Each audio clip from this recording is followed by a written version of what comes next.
قابل بالفكرونات تمو بمخلوق مدنا بريء ما تولات تمو سيدي هي نفس إبراهيم تاج تشودا بقى سنجنا قبتي تشودا تكون دي بساسات أرتا ما في نفهم سيسودي دي ما في أنا في نافين قدو ما في أنا في ميرك ينال إيجو ما دي بقى نانجلا جتة تكون إسا قبتا لما فهمو جرينا أتي هكذا راو جنين جراتي تشودا إذا صبا جتا سنمي أمتا سدف فهمو نما وجنين جراتا جرتو كنا وتو أتي وجن جرتو هرين ميك أرفتي ستفتي تودندا هرين dabarsite sana hundatti gaabbita sanallee miidhamta bakka abdii atirra kaatti abdiin sun fashalaa jechuudha guyyaan sitti dukkanaa'e kunillee si aarsa akkasitti jechuudha waan baay'ee miidhamtee hamileen si cabdee mogol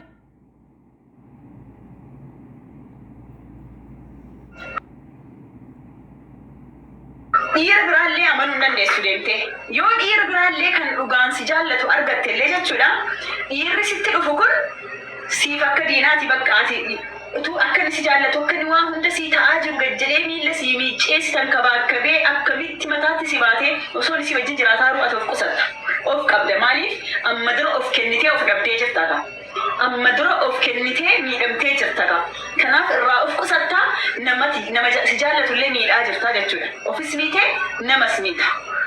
ilillii lama naa darba asunis ilillii jedhaati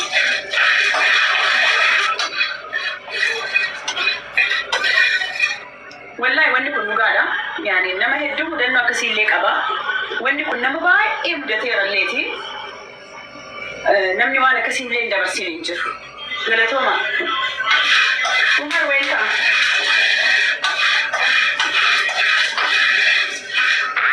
nama hedduullee mudate jechuudha wanni akkasii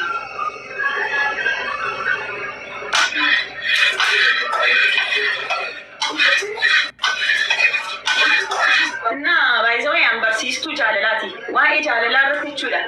wannummaan ani tiritaanee ittiin kennin hin jiru bakka barumsi an baradhee tokko haga kudhanii waa'ee jaalalaatii jechuu dandeessu wallaahi laazim mudannoo namaa yoo arginan dhaggeeffadhaa kitaaba yoo ta'e waa'ee jaalalaa taanaan biran darbu fiilima adda addaallee waa'ee jaalalaa biran darbu yoo maan iyyuu ta'e jechuudha waa'ee jaalalaa taanaan an biran darbu jechuudha barumsa irraa fudhataa deema waan hundayyuu maaliifi jaalala malee jiraachuu hin dandeenyu ree jaalala jechuun part of waan laayifii keenya keessaa tokkodha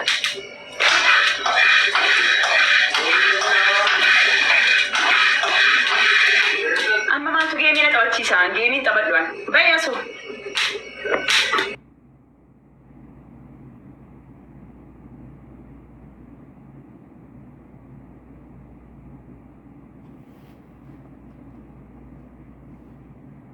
jaartii ammatee rafaa jiraate jechuudha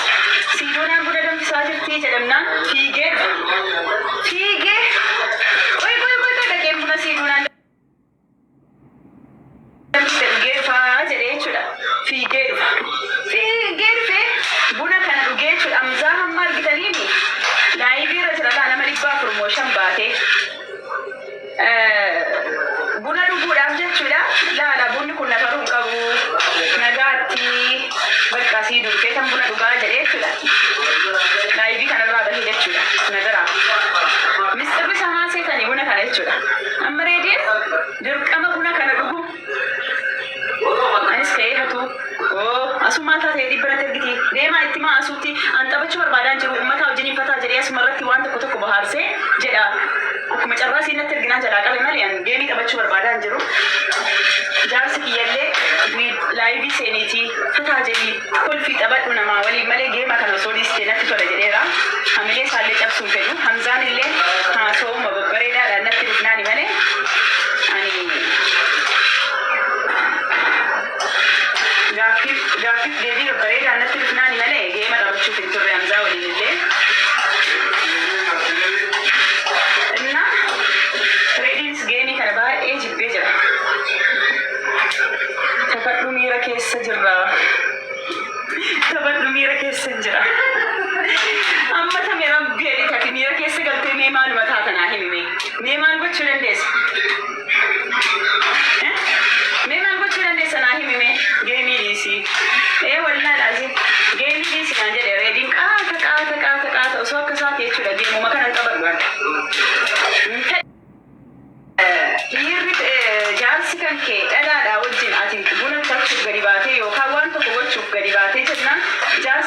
osoo inni dhalaa wajjin kilaasii manyitaa kilaasii ciisichaa keessatti ol deebitee argite maalii jedhee na gaafateemi. Gaaffiin kun baay'ee kabbaadidha. Gaaffii jabaa na gaafate. Yaani gaaffii jabaa irra akiraa ziisiis maal jetti indi jetti faranjii irra akira bakka. Kun akira maaliifi sarara diimaa beektu jireenya keessatti sarara diimaadha. Dhiirri akkas gochuun jechuudha. Sarara diimaa sana kun sararri diimaadha. Yaani jireenya keessatti gaaffii sarara diimaa jedhamu sana na gaafate Hamzaan. Haa ta'u malee Fatuu kottu buna dhugi. Osoo garuu gaaffichi kana ta'uu baatee gaaffii biraa ta'e fakkeenyaa fi waan biraa tokko ta'e. Fakkeenyaaf bakka uuma ta'e wayii balleessee yookaan osoo inni bilbila haasa'uu bilbila dhiira biraatiin dhalaa biraatiin bilbila haasa'uun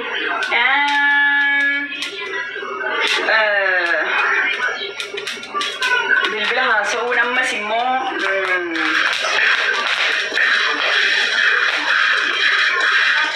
bilbila haasa'uun miseejii barreessuun waan akkasii baay'izawee ana biratti baay'ee waan simpilii ta'ee maxarrashaadha. Wallaahi even dhiisiiti bilbilaan haasa'uu fi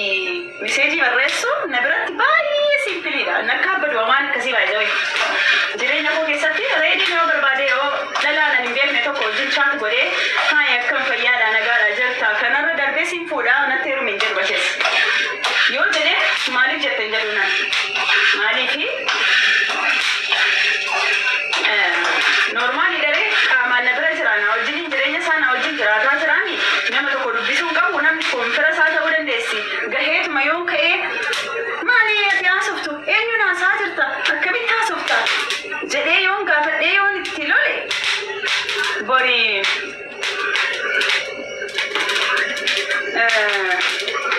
Dr. Abdii Anolee kan jettu deemu iddoo harreessan gosadha. Abbaa kee naa dabalta maal irraa kannestana jettee na jaallattee qoshaasha. Dhiirri maal afuun lamu? Maal jetta reedii?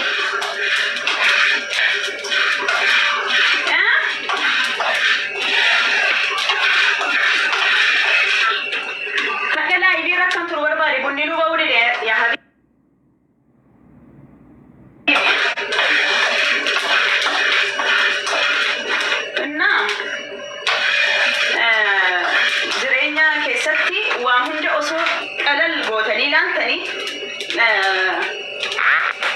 Wanni sirriitti jabaatu hin jiru jireenya keessatti jechuudha. Wanni sirriitti jabaatu illee hin jiru jireenyi simpilii siniif ta'a qallaalii siniif ta'a yaani sirriitti hin ulfaatu. Yoo nama sanaa wal dhabdan illee sirriitti hin ulfaatu jireenyi maaliif waan hundayyuu iizii gootanii ilaalaa turtanii waan hundayyuu qallaalii gootanii ilaalaa turtanii onnee keessan illee jabduu ta'a. Inni dhabtamillee jechuudha jireenya keessatti waan hunda qalal godhaati ilaalaa. Qalal godhaati iizii bakka kun iiziidha kun qallaaliidha jedhaati qalal godhaati ilaalaa. Jireenya keessatti namni yoo jireenya keessatti namni waan tokko jechuudha waan fakkeenyaaf waan xixiqqoodhuma waan akkana bilbilaan amma reediin osoo bilbila haasa'uu yoon arge reedii eenyuun haasa'uu jirta eenyuun haasa'uu turte akkam haasofte minaam jedhee yoon kan loluun ta'e ka duraan silaana bira taa'ee haasa'u bakkeetti haasa'ee fixatee diileet godhee dhufa. Garuu yoo ani yommuu firiidamii kenneefi kun qallaaliidha jedhee dhiisee hoo na bira taa'ee haasa'a bakka firiidamii qabaree namni kun firiidamii argataa jiraanii na bira taa'eeti bakka rakkoon qabu hedheeti na bira taa'ee akka miiree qonjoon deemnes akkuma sin amma argaa jirtan jechuudha dhugaa jirtu ana soo amalli kiyya akkas hin taane kunoo laayivii irratti argaa jirtu miireedii abbaa barbaade fuudhee abbaa barbaade hiikaa oola guyyaa irraa jechuudha ganaa 4-5 ani waan akkasiirran kaadha bakka abbaa barbaade misenjaraan naa dawwali viidiyoo koolii naa dawwali jedhaa oola anirran kaadhu baay'isee waan akkasii osoo dhalaa tokkooti imandu amalee jechuudha imandu sagal guggubadha malee na bira taa'ee jaarsi kiyya dhalaa biraan faarsu jettidha. Kun immoo dadhabinadha akka kiyyatti kun dadhabina. Si qofa faarsee si wajjiniin jiraachuu hin danda'a garuu nama akka jara reedii kanaa miti. Jarri kun ijoolleen kun nama miidiyaatii keessattuu jechuudha ijoolleen firiidamii akkaan fedhan nama miidiyaa fayyadamu faatteerumna firiidamiin jaraa akaafaadhaan ta'uu qaba. Akaafaa beektanii جدًا سنة ستي لفا يعني جدًا سنة فريدمي أكافا دامبي برمي دامبي مال جدّ بربان سورة ستي كرات سورة فاتحة قل هو الله واحد سورة ستفات تمسكم توفيق ودبل هاي جلقة أعوذ بالله من الشيطان الرجيم جريقة هاي ليزا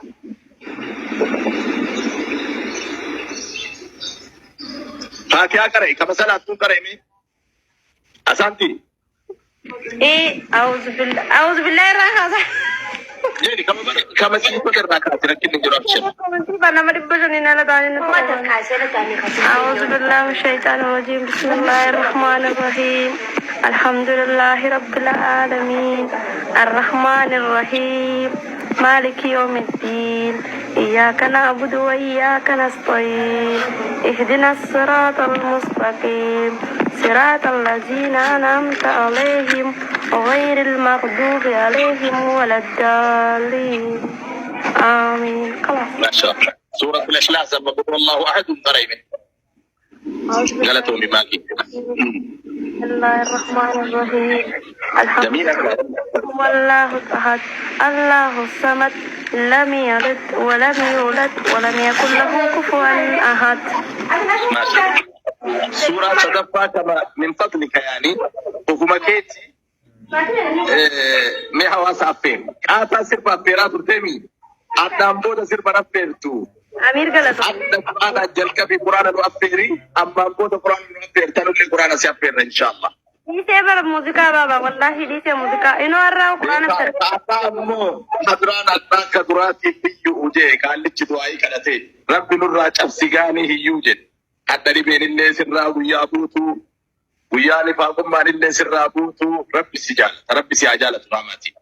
آمين. كان سورة النصر سنجرارا إذا جاء نصر الله كان سنجرارا كنو سورة كما قرأت جول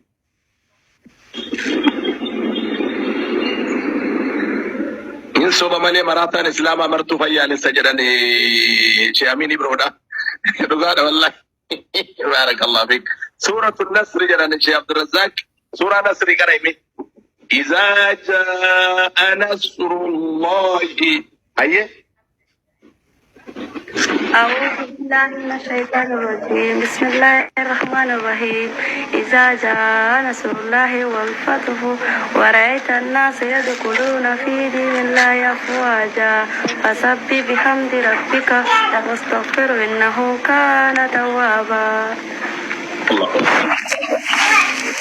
الله دلالة كلام